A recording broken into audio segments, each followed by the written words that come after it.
It's Monday morning! We're late!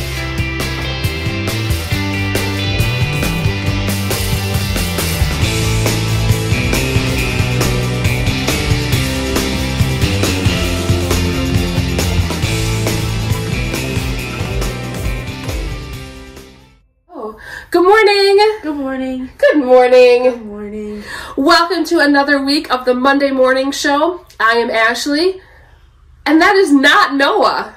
Noah took a little vacation this weekend, so we gave her the week off, and instead we have a very special co-host today. This is my daughter, Bella. Hello. Bella, how are you feeling about being on the Monday Morning Show this week? Are you so excited to be here? It's really a dream come true. I knew it. She begs every week, let me get on camera. Yeah. And here you are. It is your week to shine. So I started working at Freedom Village when Bella was only 4 years old. And now in about a month, she's going to turn 15. And so many of you have lived here for many years, and you've seen her around over the last decade or so. And you've seen her grow up from the tiny little girl that was barely up to our knees to the beautiful young woman she is today. Bella, do you want to tell everyone what you're up to these days, besides being a star on the Monday Morning Show? I'm a freshman at West Ottawa High School, and I'm going to start playing tennis in the spring, which I am super excited about. And I start my driver's training next week, which I'm pretty nervous about. Is this all this snow on the ground making you more nervous or less nervous about it? More nervous. More nervous, because have you ever driven in the snow? No, I've never even driven. Well, that's not true. You've had a couple little parking lot drives. Can I share your parking lot drive stories? Sure. So, as every teenager does, Bella wanted to learn how to drive the car. And so we go to a parking lot, and we're driving a little bit. And the first couple times, if she even touched the gas to go 10 or 15, she would go, oh no, I'm going too fast! And so I think it's going to be a little shock to get on the road, but I'm so excited. It's a little hard to believe that I have a child old enough to legally drive a car, but here we are, and I'll have to learn how to stay cool and calm while you drive me around to get all your hours leading up to your license in a year. Well, Bella, Okay. it's fun to get to know you, Thanks. but there's a reason we're here. The Monday Morning Show is to let people at Freedom Village know what's going on at Freedom Village throughout the week, and I think it's about time that we get right into that. Okay, Sound good? Yes. All right. Why don't you kick it off for us? Okay, every day this week you can enjoy the January series at 12:30, either up in the auditorium or on channel 954. If you're interested in the daily schedule, you could visit the information station or bulletin board outside the activities office for the full schedule. At 3 o'clock, head to the gym for cardio drumming and enjoy a fun workout with Noah. Did you know Noah led cardio drumming? No. She's an instructor. She makes up the dances. Does she really? It's kind of not surprising, though, is it? No. She's kind of goofy. Well,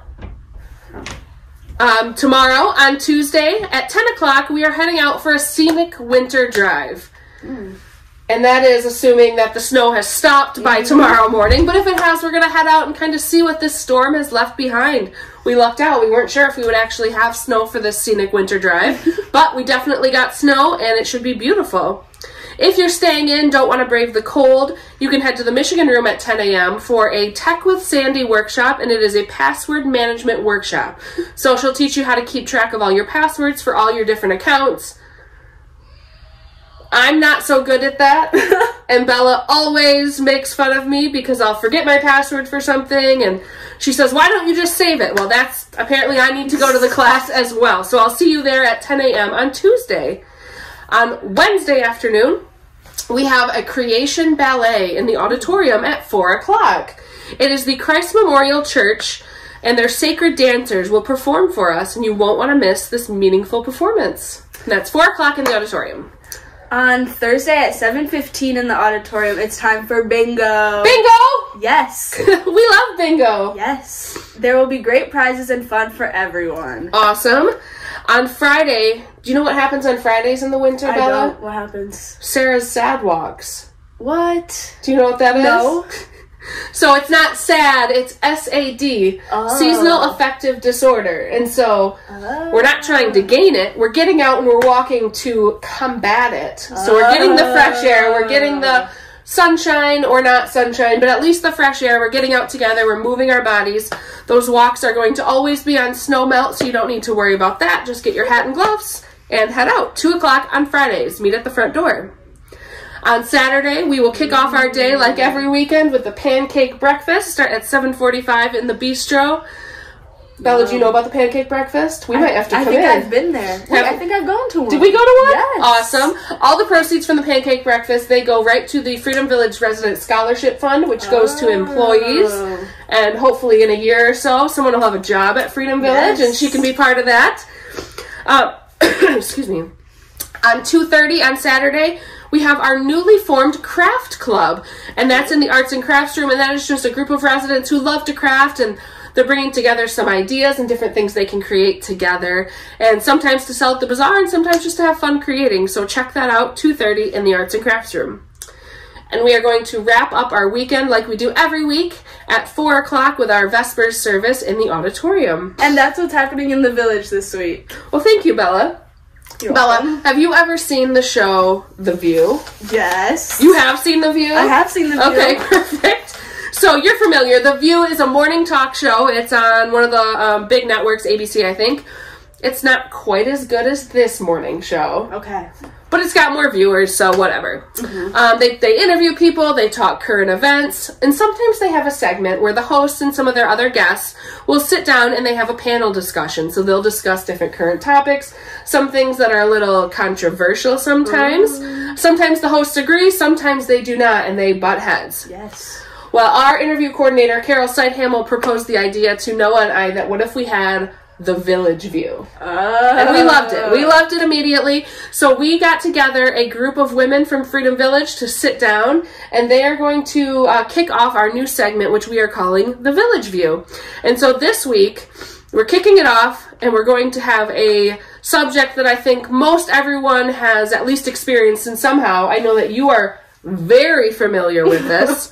And want to hear maybe your thoughts on it before we kick in. Today the ladies are talking about cell phone usage and etiquette. Okay. When is it appropriate to use your phone? Like at work? In general. In general. In life. So when is it Okay. appropriate to use your phone? When is it inappropriate? When is it downright rude? Okay. When should someone be asked to leave the room because wow. they are looking at their phone? Oh, wow. So at what point, when do you look at your phone? When I get bored. Okay, so is there ever like a situation that you won't look at your phone? If there's like someone giving like a speech, I don't think you should go on your phone. Okay. I think that's rude. Or like during a movie. Okay, what if you're rude. at dinner with friends? I think it depends. Okay. What if you need to send a text? But why Just do you like a need to quick send it so text. bad? Just like a quick one. What if it's to your mom? Okay, alright. Yeah. I can get down with that one. Thank You can you. text your mom anytime you Thank want. you. Well, let's see what these residents think about cell phone usage and etiquette. Ladies, our topic today is cell phone courtesy, particularly as it relates to Freedom Village. Not much can be said about how people use their devices in their own home, but what about out in public or out in Freedom Village? Is it okay when people keep checking their phones? Is it okay if they take a call while visiting, text while visiting, go on Facebook while visiting with you? Tell us what you think. Well, I have pretty strong opinions on cell phone use because at home we had a rule that you couldn't bring a cell phone to the, well, actually, I don't think there were cell phones, but whatever it was, you couldn't do it. It was family time, it was dinner time, it was time to talk to the family. Today, in a way, that's changed, and I think someone might bring their cell phone because maybe they're waiting for some important news that is really very important. So if someone brings a cell phone and puts it on mute and puts it on the table, I don't have a problem with that. If they're waiting, my sister is sick, I have to see if I'm going to get it. I mean, there are always things that you might want to have to know immediately. But if you get a telephone call and you're going to talk, I think you have to excuse yourself from the table. I agree. You know, I think, and yet just yesterday, it was someplace, and here we were having dinner and talking, and right here where Lenny is sitting was somebody else talking on their phone, which is very, very rude. It is rude. I think cell phones are wonderful for emergencies, and if you're looking to receive a call, they're great to have. but I don't think, like you say, we should be entering into conversations. Or I did get a call one time, and I don't know if I was at morning coffee or what, but I zipped into the marketplace and said, let me get out of the line of fire. I think if it's a necessity, it's not a problem. Most people, if it's a necessity, it's short and sweet. Yes. Or talk low enough so people don't listen to your conversation. That's another thing that I object to. People that are on cell phones that are talking as loud as I would be talking to you, and they're talking to the phone, and you hear one end of the conversation. It's very distracting. So I think there's a use. It disrupts your conversation. It disrupts the conversation of the people that are actually sitting. I've seen that happen in the atrium as well. That your people go down there to read the paper and drink coffee, and they have their cell phone, and all of a sudden the cell phone rings, and they take it. And I may have been guilty of that yesterday, but when I took my cell and I was waiting for an important call, right, I was the only one there. And then someone came, and you think, gee, this is really kind of bad, that I'm here talking on the cell phone. So as a rule, I don't think you should do it. But I do see people in the atrium having coffee and then talking on their cell phone. Yeah, I have never seen that. The dinner table, I've seen it more often. What about in the bistro? I don't think it's appropriate any place where you're disrupting other people's conversations. Now, if your doctor calls and said the appointment's at 11, or your daughter calls, the appointment's at noon and I'll pick you up, that's fine. You hang up and you got your business done. But to stay on a lingering phone call, and that, I'll be walking through the grocery store and somebody's talking really loud, and I'm thinking, are they talking to me? And they're on their phone. Or they got something in their ear, and they're talking, walking down the hall or the grocery aisle and talking like you and I would if we were walking next to one another. I really don't like that. Don't come, I know grocery shopping can be a mindless job, but it's not mindless enough to carry on a full half-hour conversation with somebody out of the store. I think sometimes the other thing too, now that you bring up not necessarily Freedom Village, but outside, but lots of times if you go out to a restaurant and you look at people at the table, and my husband and I always were a big believer in date nights, and so we'd go out, quite a bit to do that kind of stuff. But the amount of people who aren't talking to each other, they're looking at their phone, or they're absorbed in something completely else, or the kids are there. There are 4 of you there, or 5 of you there, and a mother talking on her phone, and her 3 children are at the table, and she's not conversing with them. That's right. Yeah, so there are instances where it's totally inappropriate. But how about freedom is our home? So if you're down in the gym, or if you're here, or if you're there, if your phone rings, should you answer it and then excuse yourself? Or should you go in, mute it, and not allow it to ring? But you can see it. But you can see who's calling. You can if see it's on who's their calling, list. and it vibrates, so you know you're getting a call. Right, that's true. And you get a text. Sometimes you don't get the phone call. The call from your daughter saying, I'm going to pick you up, Lynn, at 10:30 can come as a text. That's true. So there are other ways to do it. Yeah. Well, that's another thing, just like social media. There's no governors. When cell phones first came out, people would be walking down the street talking on their phone. And this was way back. Our son was down by U of M then, so it's many moons ago. They were brand new. And this fellow was walking along the sidewalk talking on the phone, and we all looked at him. That's how new cell phones were. But there's never been a governor on any of this media or cell phones. Their use, what's appropriate, what is not appropriate. Can I tell you a joke? Sure. Was it as good as the first one you told us? This is a joke about phones. This is actually before cell phones. But it was dinner time, and the phone rang. And I picked it up, and it was one of my children's friends. And he said, Mrs. Fraunheim, I hope I'm not interrupting your dinner.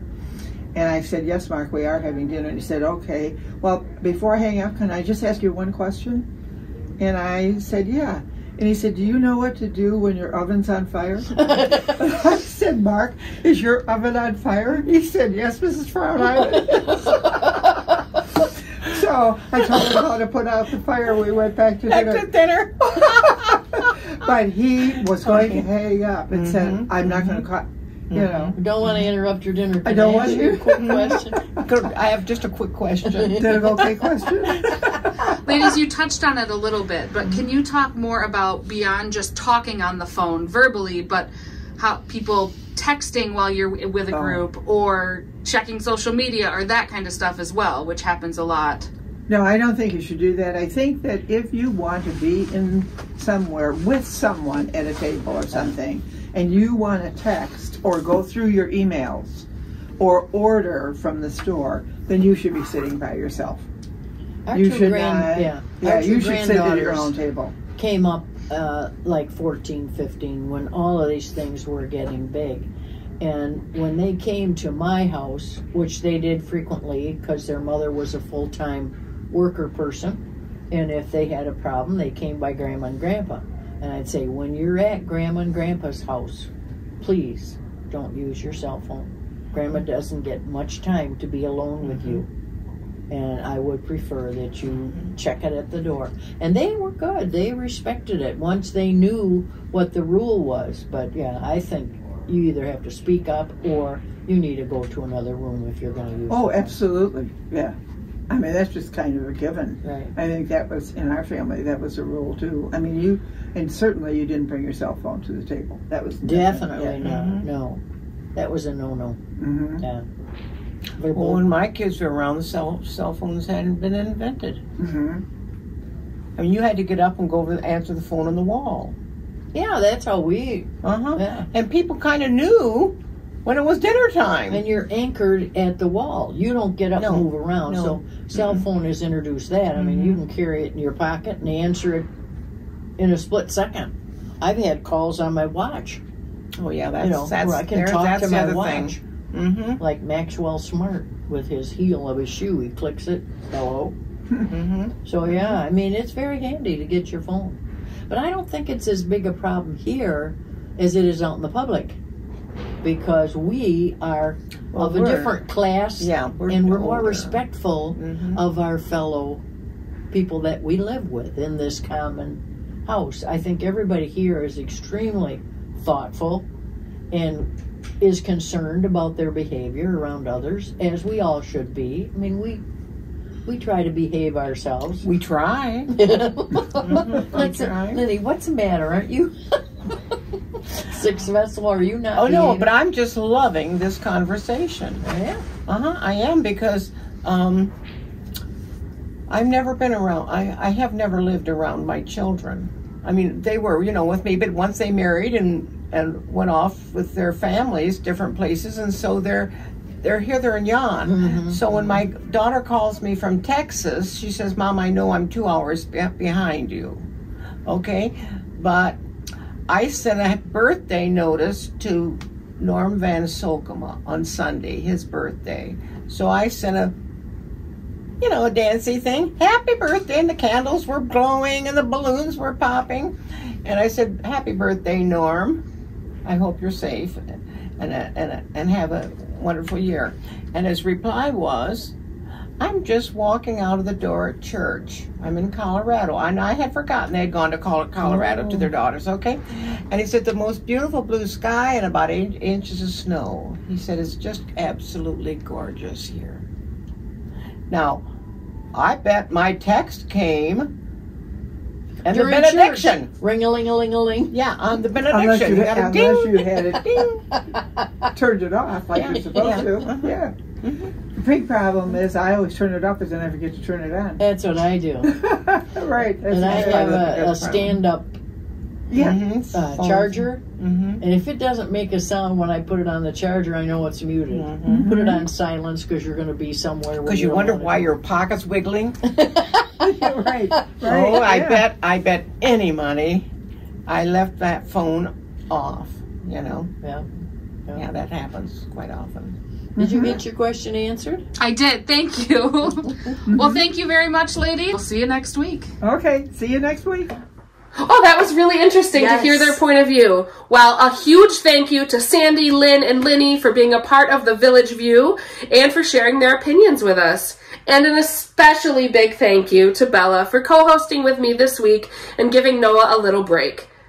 And that's all we have for you this week. That's Bella. That's my mom. And this has been Monday Morning. We'll see you next week. Bye. Bye.